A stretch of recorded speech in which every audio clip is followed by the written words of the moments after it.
Hello guys, welcome back to my channel Bangaliana. তোমাদের সাথে আজকে পেঁপে দিয়ে সয়াবিনের রসার রেসিপিটা শেয়ার করব। সেজন্য প্রথমে সয়াবিনগুলোকে সেদ্ধ করে তাতে লবণ আর হলুদ মাখিয়ে প্রথমে কড়াইতে তেল দিয়ে এই সয়াবিনগুলোকে ভেজে নেব।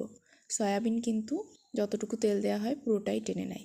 এবার আরেকটু কড়াইতে তেল দিয়ে ফোড়নে দেব তেজপাতা, শুকনো ঝাল, এলাচ, জিরে। এরপর পেঁপেগুলোকে দিয়ে একটু লবণ আর হলুদ দিয়ে পেঁপেটাকে কিছুক্ষণ ভেজে নেব। এরপর একটা টমেটো গ্রেট করে রেখেছিলাম, সেই টমেটোটাকে দিয়ে সেটাকেও কিছুক্ষণ ভালো করে ভেজে নিতে হবে, যাতে ওর টক ভাবের জন্যটা টমেটোটাকে ভালো করে ভাজা করে নিতে হবে। এরপর মশলায় ব্যবহার করব জিরে ধনে গুঁড়ো আর শুকনো ঝালের গুঁড়ো, এটাকে ভিজিয়ে রেখেছিলাম। এবার তেল ছাড়া পর্যন্ত কষিয়ে নিয়ে এতে ঝোলের জন্য পরিমাণ মতো জল দিয়ে দেব। তারপর এতে পরিমাণ মতো হলুদ, লবণ আর যেহেতু টমেটো দিয়েছিলাম একটুখানি চিনি দেব। দিয়ে ঝোলটাকে ঢেকে রেখে দেব, ফোটা পর্যন্ত অপেক্ষা করব।